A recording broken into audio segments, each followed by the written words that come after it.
अस्सलामुअलैकुम बच्चों, कैसे हैं आप सब। उम्मीद करती हूँ खैरियत से होंगी। आज हम पढ़ेंगे माहौल का मुताला और आज का हमारा उन्वान है हमारा घर और माहौल। आइए ये करके देखें। स्कूल, बाज़ार और दूसरे शहर को जाते वक्त आप बहुत सारी चीज़ें देखते हैं। उस वक्त घरों को ज़रूर देखिए। घरों का मुशाहिदा करते वक्त उनकी तर्ज़ तामीर, शक्ल, तामीर के लिए इस्तेमाल की हुई अशिया वगैरह बातों पर ध्यान दीजिए। ज़रा देखिए, क्या आपके देखे हुए घर ऊपर दिए हुए घरों जैसे हैं? घर तामीर करने के लिए कौन कौन सी अशिया इस्तेमाल करते हैं?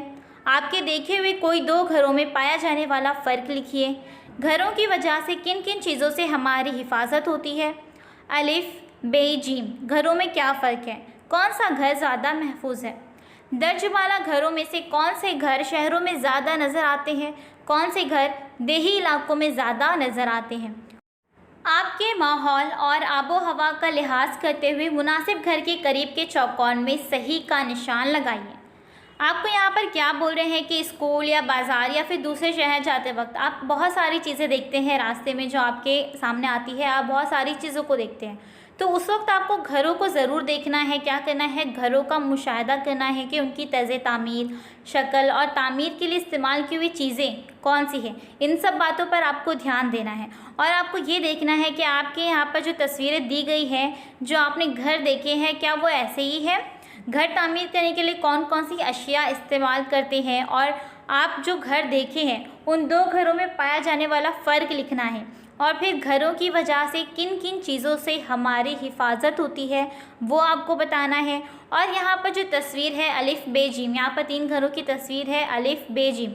तो इन घरों में क्या फ़र्क है और कौन सा घर ज़्यादा महफूज है? उसके बाद आपको बताना है कि यहाँ पर जो तस्वीरें हैं उसमें से कौन से घर शहरों में ज़्यादा नज़र आते हैं और कौन से घर देही इलाकों में नज़र आते हैं। और उसके बाद जो सबसे आखिरी सवाल है वो है आपके माहौल और आबो हवा का लिहाज करते हुए मुनासिब घर के करीब के चौकोन में सही का निशान लगाइए।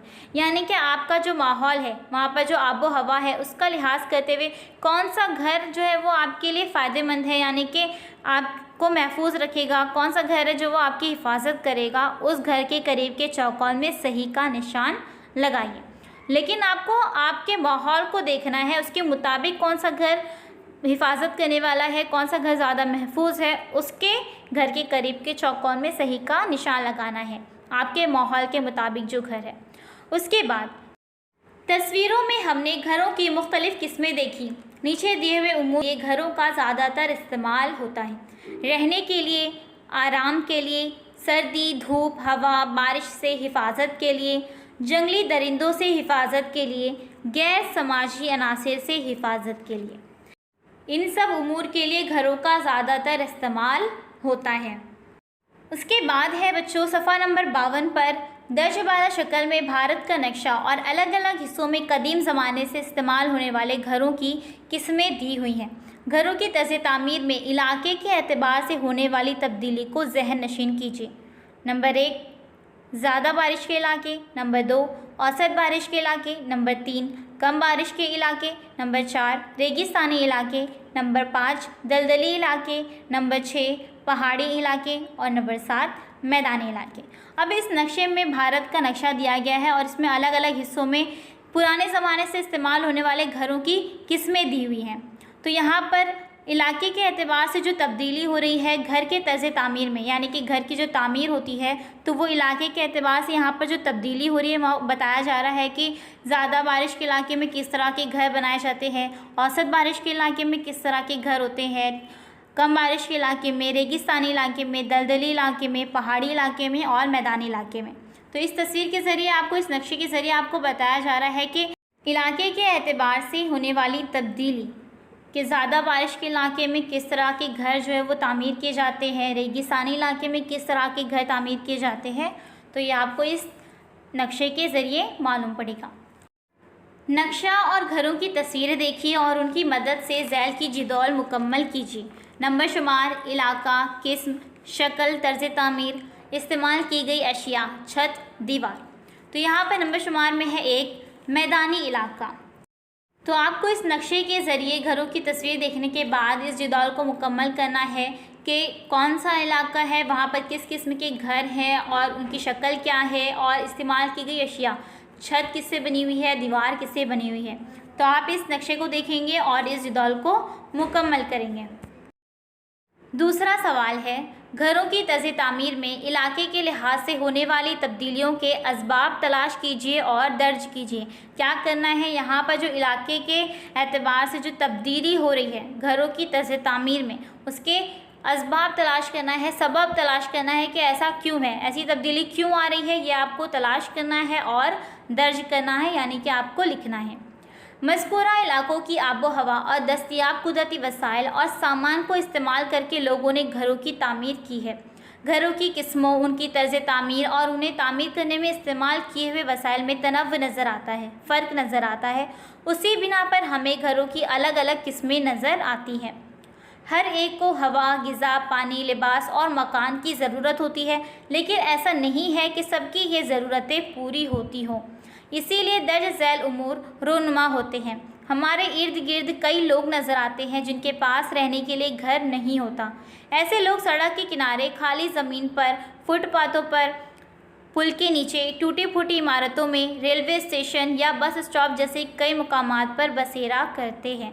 वसाइल ज़िंदगी की अदम दस्तयाबी या कमी की वजह से कई लोग बेघर हो जाते हैं। बच्चों, हर एक को हवा, ग़िज़ा, पानी, लिबास और मकान की ज़रूरत होती है, लेकिन ऐसा नहीं है कि हर एक की ये ज़रूरतें पूरी हों। आपने अक्सर देखा होगा कि हमारे इर्द गिर्द कई लोग नज़र आते हैं जिनके पास रहने के लिए घर नहीं होता, और ऐसे लोग कहाँ पर रहते हैं, सड़क के किनारे, खाली ज़मीन पर रहते हैं, कुछ लोग फुटपाथों पर रहते हैं, कुछ लोग पुल के नीचे या फिर टूटी फूटी इमारतों में। आपने रेलवे स्टेशन पर भी देखा होगा या फिर बस स्टॉप। ऐसे कई मकामात हैं जहाँ पर जिनके पास घर नहीं होता, वो लोग वहाँ पर बसेरा करते हैं। तो वसाइल ज़िंदगी की अदम दस्तयाबी या कमी की वजह से कई लोग बेघर हो जाते हैं। बेघर होना एक समाजी मसला है। ऐसे लोगों को घर तामीर करके देने के लिए हुकूमत कई मंसूबे अमल में लाती है। चंद शहरों में हुकूमत की जानिब से बेघर अफराद के लिए रेन बसेरे भी मुहैया किए जाते हैं। बेज़रर साफ़ पानी, ज़रूरत के मुताबिक ग़िज़ा, मकान और तालीम हमारा हक है। बेज़रर साफ़ पानी और ज़रूरत के मुताबिक ग़िज़ा, मकान और तालीम हमारा हक है। क्या करेंगे भला? एजाज़ के घर के सामने तामीर जारी है। इस वजह से खूब शोरगुल होता है और धूल उड़ती है। एजाज़ और उसके घर वालों को इससे बहुत तकलीफ़ होती है। इस मसले को हल करने के लिए एजाज़ को क्या करना चाहिए? आइए ये करके देखें। ऐसे मुकाम की सैर कीजिए जहाँ किसी इमारत की तामीर जारी हो। वहाँ मौजूद अशिया की फ़हरिस्त बनाइए। वहाँ पाई जाने वाली आलूदगी की मालूमात हासिल कीजिए। यहाँ पर आपको क्या करना है, ऐसे मुकाम की सैर करना है जहाँ पर कोई इमारत तामीर हो रही हो और वहाँ पर कौन कौन सी अशिया मौजूद है उसकी फ़हरिस्त बनाना है, और वहाँ पर जो आलूदगी हो रही है उसकी मालूमात आपको अपने बयाज़ में लिखना है। इसे हमेशा जहन में रखें। लोगों के घर चाहे जैसे हों, लेकिन हर इंसान को खुद का घर ही पसंद आता है, क्योंकि घर सिर्फ दरवाजे, खिड़की, दीवार और छत से नहीं बनता, बल्कि उसमें रहने वाले अफराद, उनकी मोहब्बत और एक दूसरे के लिए अपनायत से घर घर बनता है। लोग चाहे जैसे भी हों, लोगों का घर चाहे जैसा भी हो, लेकिन हर इंसान को अपना ही घर पसंद आता है, क्योंकि घर जो है वो सिर्फ दरवाजे, खिड़की या दीवार या छत से नहीं बनता, बल्कि उसमें रहने वाले जो अफराद हैं, जो हम एक घर में रहते हैं जितने अफराद, वो उनकी मोहब्बत और एक दूसरे से जो लगाव होता है, अपनायत होती है, उसी से हमारा घर एक घर बनता है। दुनिया की आबादी मुसलसल बढ़ती जा रही है, इसलिए बड़ी तादाद में घरों की तामीर हो रही है। घर तामीर करने के लिए कुदरती वसाइल का बड़े पैमाने पर इस्तेमाल होता है। इन वसाइल के हुसूल के लिए दर्ज झैल उमूर अंजाम दिए जाते हैं। इस वजह से पानी, हवा, आवाज़ और मिट्टी की आलूदगी पैदा होती है और माहौल को भी नुकसान पहुंचता है। चट्टान की खुदाई, साहिल समुंदर और नदी की तह से रेत निकालना, ज़मीन से मिट्टी निकालना, ज़मीन में से ज़्यादा मिकदार में पानी निकालना, ज़मीन को खाली करने के लिए दरख्तों को काटना, तालाब, चश्मे, नदी, खाड़ी और नशीबी इलाकों को भरकर ज़मीन हमवार करना। शहरियाने में इजाफा होने के सबब आबादियाँ और रास्ते बनाने के लिए ज़राअत और दीगर ज़रूरतों की ज़मीन इस्तेमाल होती है। ज़राअत के लिए ज़मीन की किल्लत होने की वजह से जंगल के लिए महफूज रखी गई ज़मीन पर भी ज़राअत होने लगी है। इस वजह से दरख्तों की बड़े पैमाने पर कटाई होने लगी है, जिसके सबब जंगलाती इलाका भी कम होता जा रहा है। घरों के लिए दरकार वसाइल बनाने के लिए तवानाई इस्तेमाल की जाती है। मिट्टी से ईंट, चुनखड़ी से सीमेंट, रेत से काच बनाने के लिए बड़े पैमाने पर तवानाई इस्तेमाल की जाती है। तवानाई पैदा करने के लिए हम कोयला, कुदरती हवा और मादी तेल जैसे कुदरती ईंधन इस्तेमाल करते हैं। ये ईंधन एक मरतबा इस्तेमाल हो गए तो ख़त्म हो जाते हैं। तवानाई के इन ज़राए के जलने से हवाई आलूदगी भी होती है। तवानाई के इन ज़राए की कुदरती तख्लीक में लाखों साल दरकार होते हैं, इसीलिए वाफर मिकदार में दस्तयाब और आलूदगी भी ना फैलाने वाली शमसी तवानाई, हवाई तवानाई जैसे तवानाई के ज़राए का इस्तेमाल में इजाफ़ा करना चाहिए। ये तवानाई के ख़त्म ना होने वाले ज़राए हैं।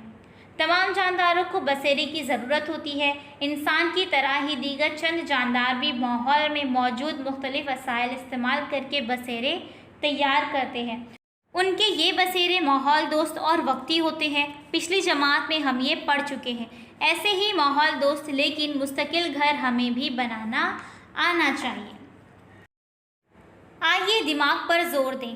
परिंदे अपने घोंसले किस लिए इस्तेमाल करते हैं? क्या करेंगे भला?